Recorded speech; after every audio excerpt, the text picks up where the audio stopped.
Welcome all of you. So from today's video I'm going to show you how to make methyl iodide. So there are so many videos on internet and you may have seen those things, and in those videos they are making methyl iodide from iodine and methanol. The problem with that method is we need red phosphorus as a catalyst. So red phosphorus is a chemical it is very hard to find. So without that, can we make methyl iodide? To answer that, I am going to do an experiment I found on internet, and I will put a link in the description for that. So for the reaction we need three chemicals. Those are 85% concentrate phosphoric acid, potassium iodide and methanol. For this reaction we need dried methanol. That means we need absolute methanol. So what I did was I took industrial grade methanol and I put some anhydrous magnesium sulfate into this methanol container. So we can keep the methanol about 24 to 48 hours. Then we can assume all the water is absorbed by that anhydrous magnesium sulfate.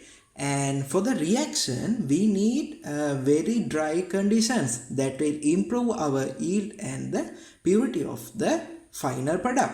And if we can dry the potassium iodide as well, that will be good.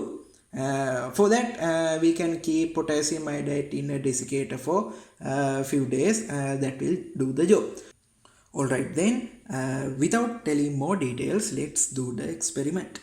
Now in this conical flask I have taken about 92 milliliters of phosphoric acid, and I placed this conical flask in an ice bath. So now we need to add slowly about 33 grams of potassium iodide. I am going to add potassium iodide in small portions.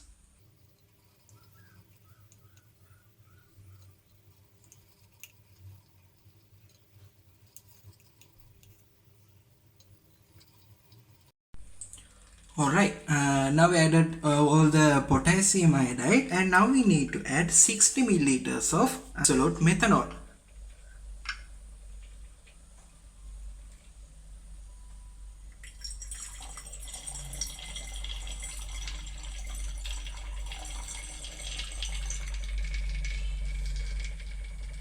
And now we need distillation setup. Alright, and now you can see here this is our distillation setup, and as you can see here in our reaction mixture the color is changed. So definitely we can tell there is a reaction in the conical flask. So now we need to heat this reaction mixture. So I am going to keep the temperature at 40 degrees Celsius. It is very important to run cool water in our condenser. In that way we can collect the maximum amount of methyl iodide. And as you know, methyl iodide that is a alkyl halide. Alkyl halides are very toxic chemicals, so we need to wear proper safety equipment. And I am doing this experiment in my fume hood. So I kept the temperature at 45 degrees Celsius for an hour.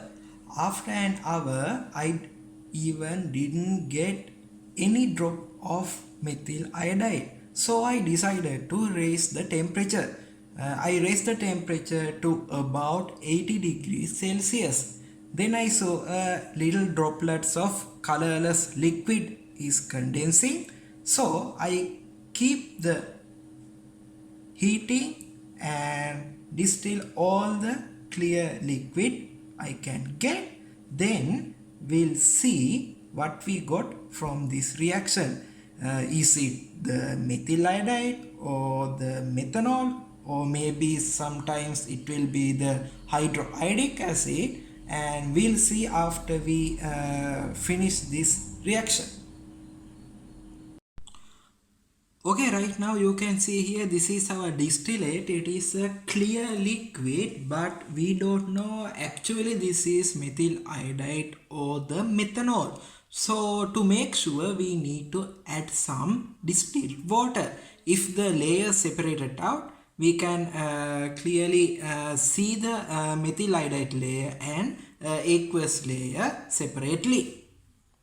So now I am going to add 20 milliliters of distilled water into this distillate.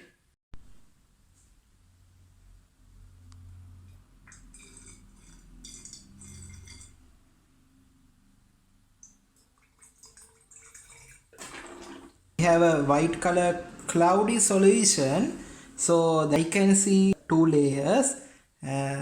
So now we need to separate this methyl iodide layer using a separate funnel. Okay, now the mixture is in the separation funnel. The bottom layer is our methyl iodide layer, and the rest of the above layer is unreacted methanol and some impurities. So now we need to separate this methyl iodide layer and dry this methyl iodide with anhydrous calcium chloride. After drying with anhydrous calcium chloride, I filtered the solution. Here is our final product, methyl iodide, and there is about 7.76 grams of methyl iodide that corresponds to 27% yield.